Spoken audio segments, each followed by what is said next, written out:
નમસ્કાર, આપ જોઈ રહ્યા છો spark today news. Vallabh Vidyanagar સ્થિત ચારુતર વિદ્યામંડળ સીવીએમના ચેરમેન અને સીવીએમ યુનિવર્સિટીના સ્થાપક પ્રેસિડેન્ટ ભીખુભાઈ પટેલના આગામી સમયમાં તેમના જીવનના 75 વર્ષ પૂર્ણ કરી રહ્યા છે, ત્યારે આ અવસરને અમૃત પર્વ તરીકે ઉજવવા મનાવાતા અભિગમ સાથે 22 તથા 23 ડિસેમ્બર 2025 દરમિયાન CVM university red cross society એડી ગોરવાલ કરમસદ બ્લડ બેંકના સંયુક્ત ઉપક્રમે મેગા બ્લડ ડોનેશન કેમ્પનું આયોજન કરવામાં આવ્યું હતું. આ મેગા બ્લડ ડોનેશન કેમ્પનું ઉદ્ઘાટન 22 ડિસેમ્બરના રોજ સવારે 9:30 કલાકે શાસ્ત્રી મેદાન ખાતે યુનિવર્સિટીના પ્રેસિડેન્ટ ભીખુભાઈ પટેલ, ચારુતર વિદ્યામંડળ ઉપપ્રમુખ મનીષભાઈ પટેલ, સહમંત્રી મેહુલભાઈ પટેલ તથા ગવર્નિંગ બોડીના ચેરમેન ના હસ્તે કરવામાં આવશે. આ રક્તદાન શિબિરના ઉદ્ઘાટન સમારોહમાં રેડક્રોસ સોસાયટીના પદાધિકારીઓ દેવેન્દ્ર પટેલ, હેમંત પટેલ, ઇન્ડિયન રેડક્રોસ સોસાયટીના વાઇસ પ્રેસિડેન્ટ રીલુ પટેલ તથા અન્ય હોદ્દેદારો હાજર રહ્યા હતા.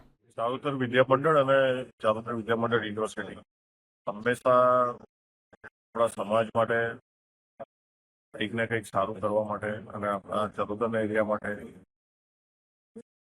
સૌને મદદરૂપ થઈ શકે એવા પ્રયત્નો કરતા હોય છે. શિક્ષણમાં પણ ઘણું સારું છેલ્લા 75-80 વર્ષ થઈ ગયા. અમારે 80 વર્ષથી અમે શિક્ષણમાં કેવી રીતે સમાજમાં પ્રગતિ થાય એનું કામ કરી રહ્યા છીએ.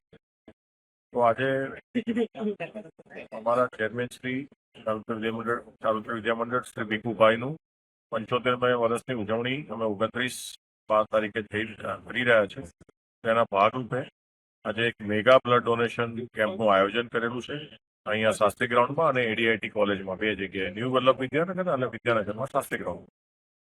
તો આ નિમિત્તે મેગા બ્લડ ડોનેશન કેમ્પમાં દરેક વિદ્યાર્થીઓને અમે પ્રોત્સાહિત કર્યા છે કે મેક્સિમમ તમે આ એક આપણો ઇવેન્ટ છે, સારું રીઝન છે કે પ્લેટિનમ જુબેલી સેલિબ્રેશન કરી રહ્યા છીએ.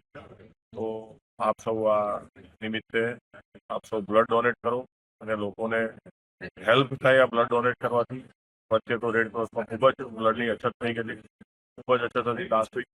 તો એના માટે અમે સૌને અપીલ કરી છે, અમારા સ્ટુડન્ટ્સને અને દરેક લોકોને, કે આજે 22 અને 23 બે દિવસ આ બ્લડ ડોનેશન કેમ્પ અહીંયા શાસ્ત્રી ગ્રાઉન્ડમાં ચાલુ છે અને વિદ્યાનગર રેડીઆઈટીમાં છે. તો આપ સૌને વિનંતી છે કે આપ સૌ બ્લડ ડોનેટ કરી સૌને હેલ્પફુલ થઈ શકે કામ કરીએ આપણે.